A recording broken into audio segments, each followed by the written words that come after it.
What's up, guys? It's Backchat TV, and I'm so happy to see you back again. Thanks for tuning in. Canelo Alvarez claimed another victim on Saturday night in Edgar Berlanga, who, in my somewhat controversial opinion, put up a valiant effort against the Mexican superstar. Berlanga, being one of the few opponents to take Canelo the distance, was knocked down in the third round by a perfectly timed left hook, but Berlanga got back to his feet quickly, but was very cautious and reluctant to take risks after that.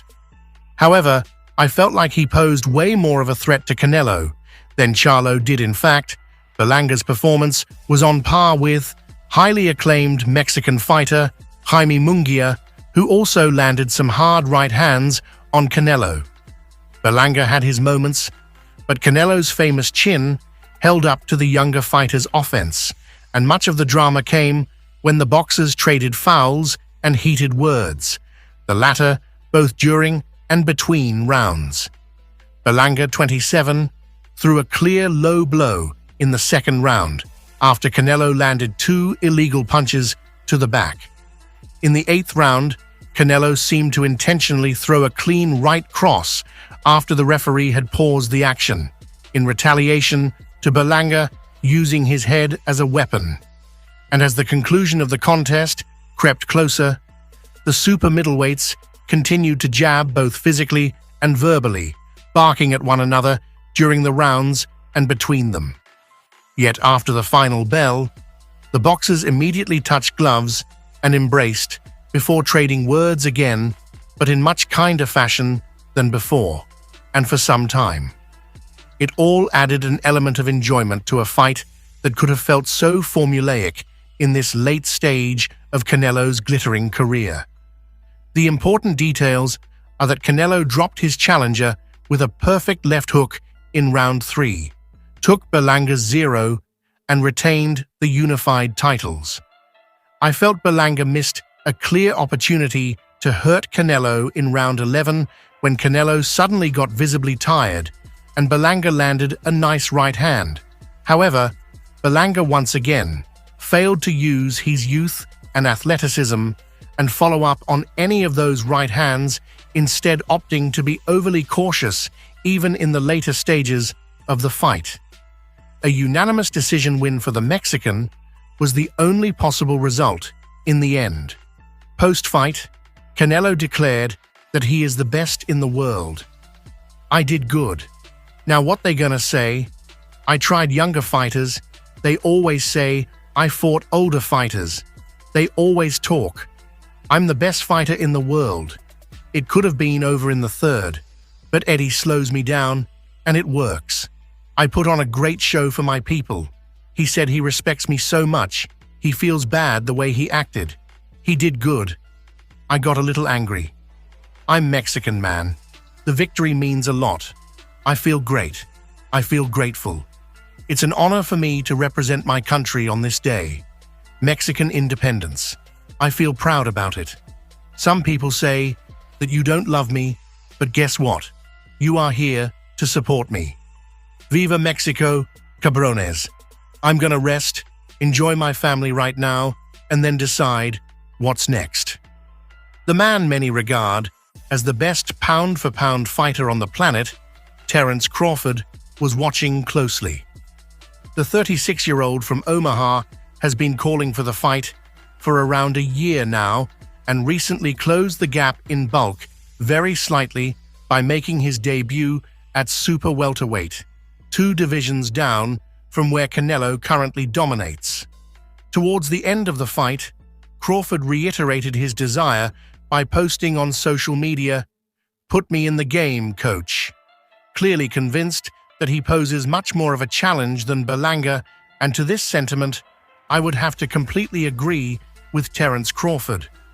Although Crawford is considerably smaller in weight than Canelo, he more than makes up for in speed, footwork, timing, and overall skills.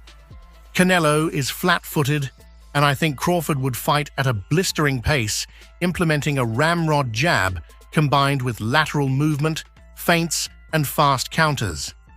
The weight advantage for Canelo may turn out to be more of a hindrance then an advantage against a fighter like Terence Crawford.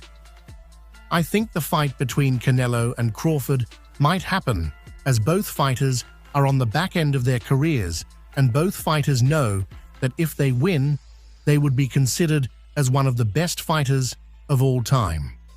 As it stands, my money is on Terence Crawford outboxing Canelo, and Canelo losing many early rounds. Canelo has power, but will struggle to deal with the footwork, lateral movement, and distance control, which is something Crawford uses so well. Crawford is also surprisingly strong for his size, so I wouldn't be surprised if he is able to sometimes clench and smother Canelo on the inside at times when he is tired of moving, which is something Crawford will be doing a lot of if that fight gets made.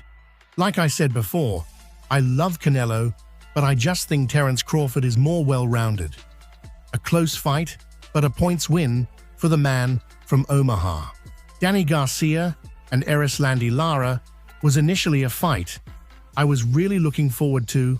However, that all changed a few rounds into the fight when it became glaringly obvious that both fighters were way past their best.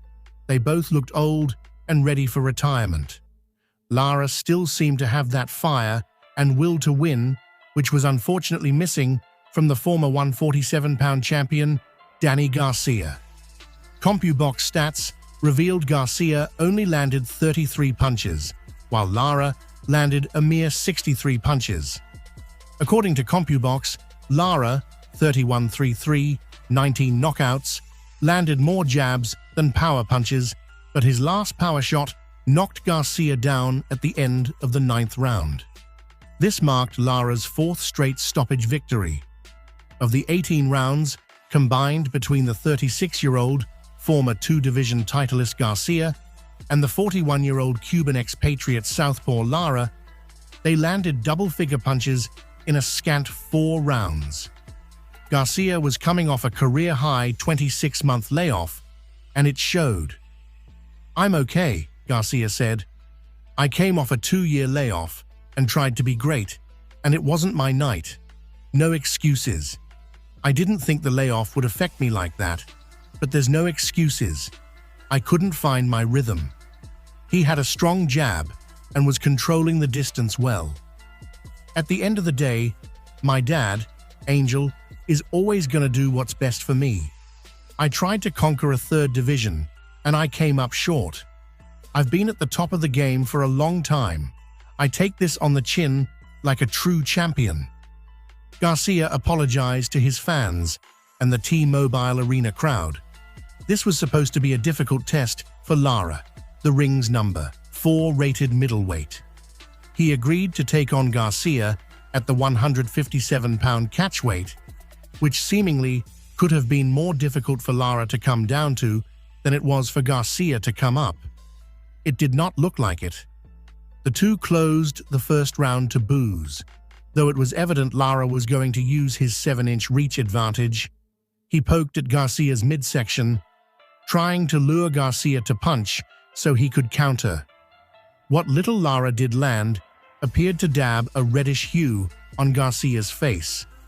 Garcia, meanwhile, was not able to do anything. He threw 8 punches and did not land any in the 2nd round. With 1 minute and 16 seconds left in the 3rd, Lara finally connected on the first substantial shot of the fight. Nothing went on in the 4th either. The fight was turning into a sedative for a mass audience. When Garcia returned to his corner, Angel Garcia, Danny's father and trainer, kept asking Danny, "Are you okay? Are you okay?" Midway through the 5th, Garcia tried a quick combination, although reluctantly. Garcia was hesitant, unsure what to do. Lara poked and pecked, and as Garcia continued to do nothing, Lara did slightly more. Through 5, it was easy to see Lara pitching a shutout. After the 6th, Angel suspected something was wrong, asking Danny repeatedly, "Are you okay? Are you okay?" Danny's corner, sensing the fight getting more out of hand, implored their fighter to push Lara and make him fight. Garcia, meanwhile, continued to do nothing but stand there. He seemed resigned to make this possibly his last fight, since all the fight of his illustrious career seemed gone. Lara was content on staying outside and jabbing, keeping at a safe distance and making the crowd do anything but pay attention to the fight, wishing for the main event to arrive as quickly as possible, if they were still awake. In the waning seconds of the 9th round, Lara ended it himself. He caught Garcia with what looked like a left jab to the face that knocked Garcia down for the first time in his career, and possibly for the last time. When Garcia returned to his corner, Angel saw enough. He motioned with his hand across his throat. That was it. When Angel was asked what was next for Danny, Angel said, "It's up to Danny. Whatever he wants to do, I'm okay with it." With stable finances, a new promotional company, and several businesses and real estate holdings, retirement may not be a bad option for the future Hall of Famer from Philadelphia. Caleb Plant versus Trevor McCumbee undeniably was the highlight of last weekend's Canelo Alvarez versus Edgar Berlanga card in Las Vegas, while Erislandy Lara and Danny Garcia brought the action to a halt, quite literally, and Rolly Romero's performance faded into the background. It was Plant and McCumbee who injected the event with much-needed excitement and energy. McCumbee felt Caleb Plant adjusted well to his knockdown in their bout after he suffered the first loss of his professional career in Las Vegas. Plant was floored in the early stages by his opponent before ultimately rising from the canvas to deliver a 9th-round victory. The result, which came on the undercard of Canelo Alvarez's win over Edgar Berlanga, saw McCumbee on the wrong end of a 5th-round barrage that badly hurt his chances. Reflecting on the loss, in particular the spell when Plant pinned him with 32 body shots, the super middleweight contender acknowledged he did not land the shots he wanted. "I noticed that he wanted to fight more on the inside," said McCumbee. "When I was sparring, I had caught a lot of guys with left hooks while I was back on the ropes. It was one of my better shots. I was trying to catch him, but I couldn't get him clean enough. He adjusted well." Hey guys, thanks for tuning in. Don't forget to like, comment, share, and subscribe. Until next time, see you later.